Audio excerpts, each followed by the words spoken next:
जिस होटल में delivery boy pizza deliver करने गया, वही उसकी तलाकशुदा पत्नी किसी दूसरे मर्द के साथ दिखी। फिर जो हुआ, दोस्तों, उस डिलीवरी बॉय के साथ, ये जानने के लिए कहानी में अंत तक बने रहें। और अगर आप इस चैनल पर नए हैं तो चैनल को सब्सक्राइब कर लें और कहानी पसंद आए तो लाइक कर दें। दोस्तों, मुंबई की मानसूनी रात, जहां आकाश से गिरती बूंदें अमीरों के लिए रोमांस और गरीबों के लिए आफत बनकर बरस रही थी। काली डामर की सड़क पर टायरों की फिसलन और हॉर्न की कर्कश आवाजों के बीच आर्यन अपनी पुरानी खटारा बाइक को धकेलने की कोशिश कर रहा था। उसके पीले रेनकोट से पानी रिसकर उसकी रीढ़ की हड्डी तक ठंडक पहुंचा रहा था, लेकिन उसके सीने में जल रही आग उसे ठंडा नहीं होने दे रही थी। वो ज़ैप डिलीवरी का एक मामूली डिलीवरी बॉय था, जिसकी उम्र तो अभी 25 थी, लेकिन आंखों के नीचे काले घेरे उसे 40 का दिखाते थे। बाइक के हैंडल पर लटके हुए हेलमेट में जमा पानी को उसने झटका दिया और फिर एक गहरी सांस ली, जिसमें पेट्रोल और गीली मिट्टी की गंध मिली हुई थी। आर्यन किसी जमाने में ऐसा नहीं था। एक वक्त था जब उसकी उंगलियां कीबोर्ड पर नाचती थी।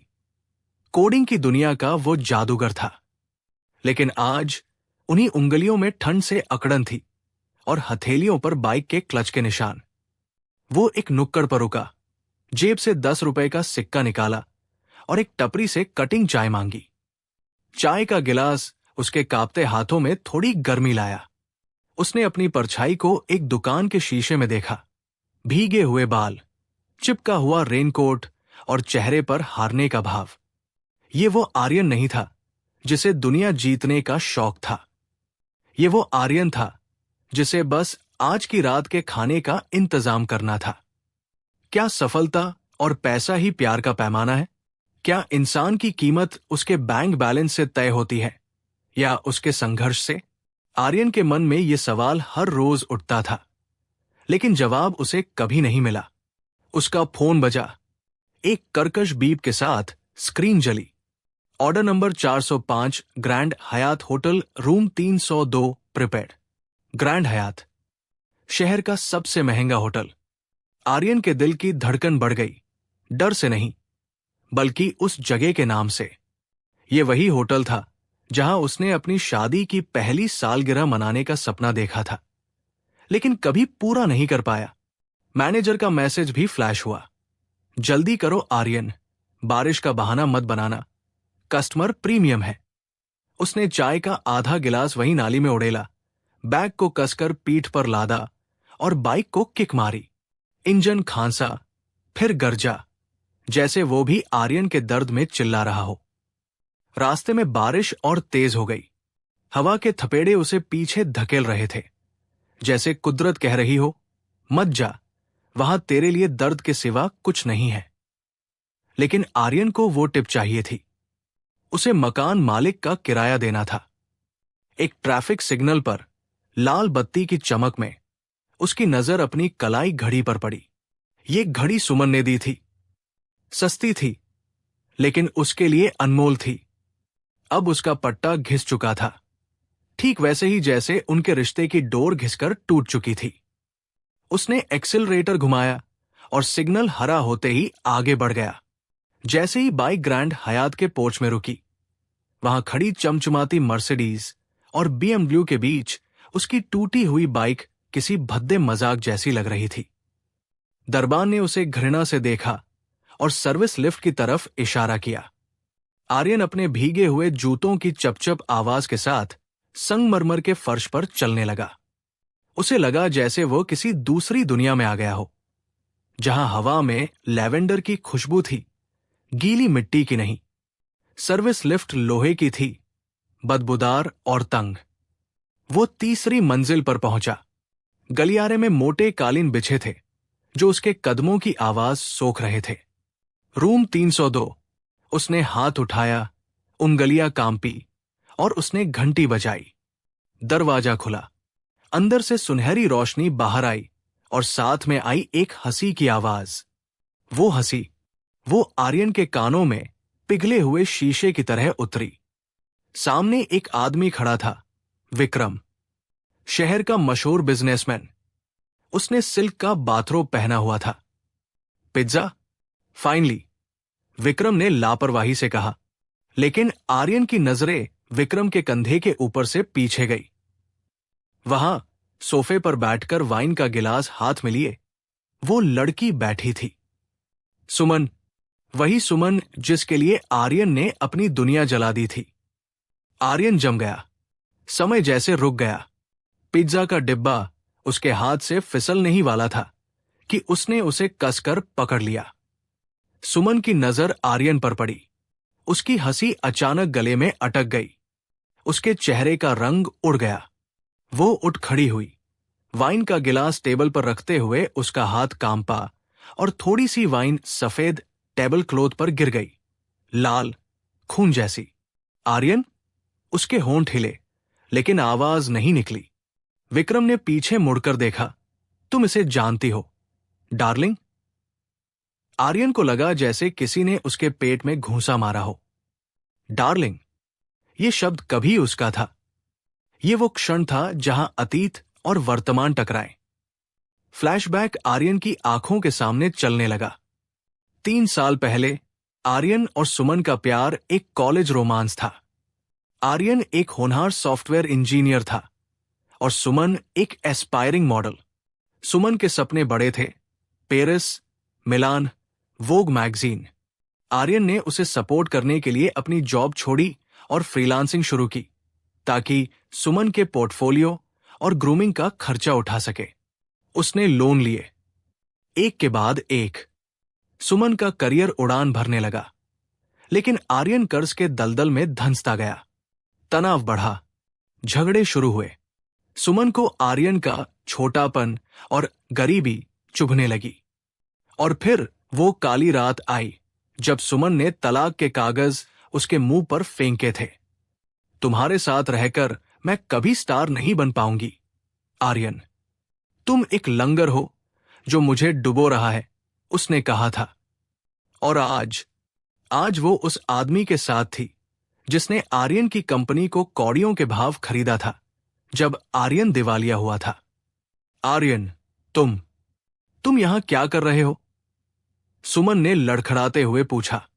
उसकी आंखों में शर्मिंदगी नहीं, बल्कि दया थी।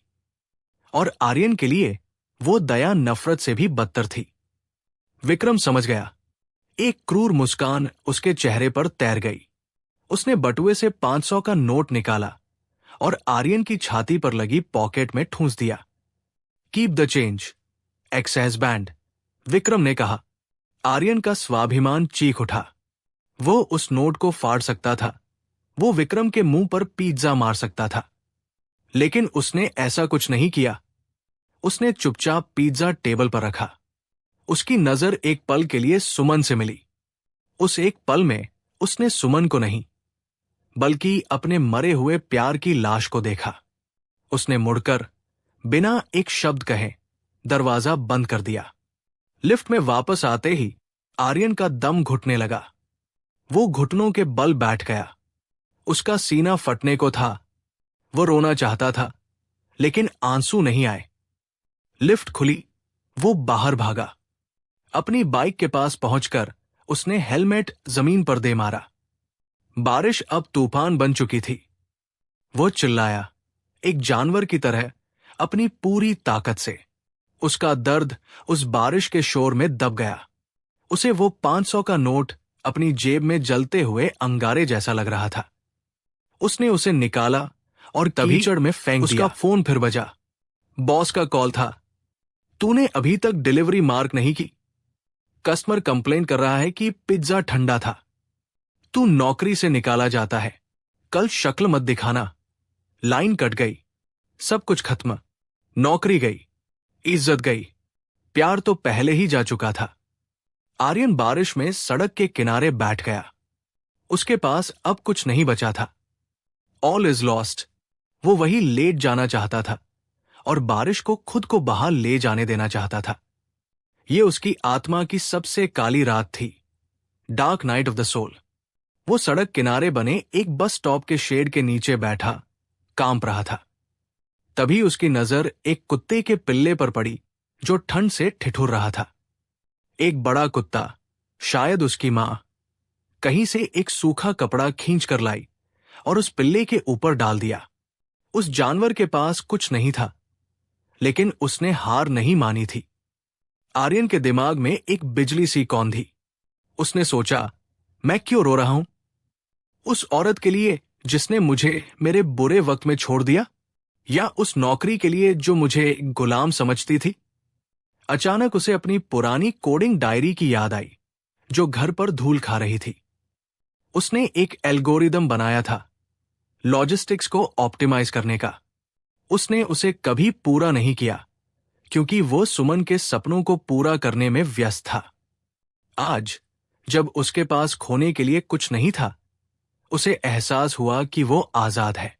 विक्रम का दिया हुआ अपमान उसका ईंधन बन गया। उसने कीचड़ में सने हाथ से अपनी मुट्ठी भींची। वो अब डिलीवरी बॉय नहीं रहेगा।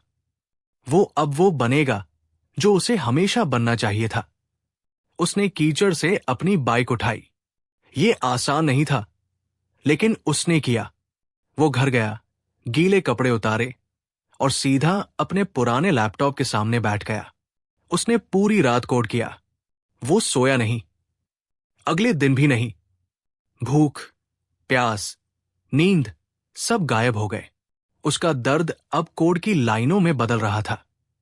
उसने एक ऐसा ऐप डिजाइन किया जो छोटे वेंडर्स को सीधे ग्राहकों से जोड़ता था, बिना किसी बिचौलिए के।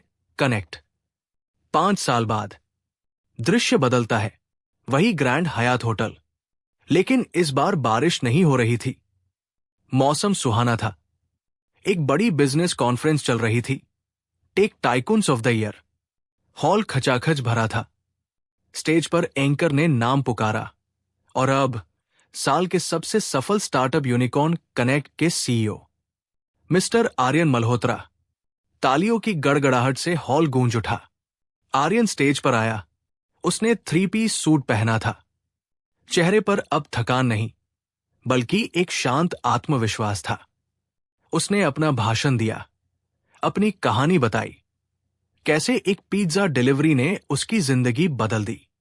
जब वो भाषण खत्म करके नीचे उतरा, तो भीड़ उसे घेरने लगी। भीड़ से थोड़ा दूर वेटर की ट्रे से ड्रिंक उठाते हुए एक जोड़ा खड़ा था, विक्रम और सुमन। विक्रम अब उतना अमीर नहीं दिख रहा था। उसके चेहरे पर तनाव की लकीरें थी।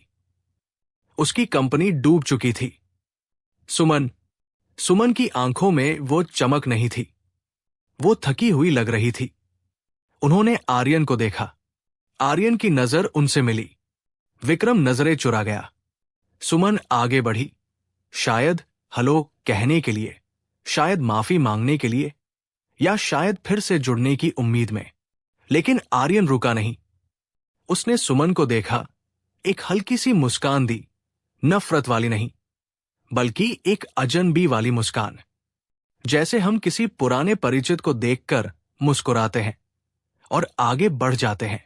उसने सुमन को पूरी तरह से अनदेखा नहीं किया, बल्कि उसे ये महसूस कराया कि अब वो उसके जीवन में कोई मायने नहीं रखती। उसकी उदासीनता उसकी सबसे बड़ी जीत थी। आर्यन होटल से बाहर निकला।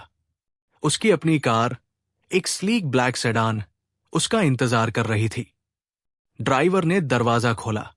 आर्यन बैठने से पहले एक पल रुका। उसने आसमान की तरफ देखा। आज भी बादल थे, लेकिन बारिश नहीं। उसने एक गहरी सांस ली। हवा में अब आजादी की खुशबू थी। उसने अपनी जेब से एक पुराना, मुड़ा हुआ 10 रुपए का सिक्का निकाला। वही सिक्का जो उस रात चाय के लिए उसके पास बचा था। उसने उसे हवा में उछाला, कैच किया और जेब में रखकर गाड़ी में बैठ गया। कार आगे बढ़ गई, पीछे छोड़ते हुए उस होटल को, उस अतीत को और उस आर्यन को जो कभी वहां रोया था।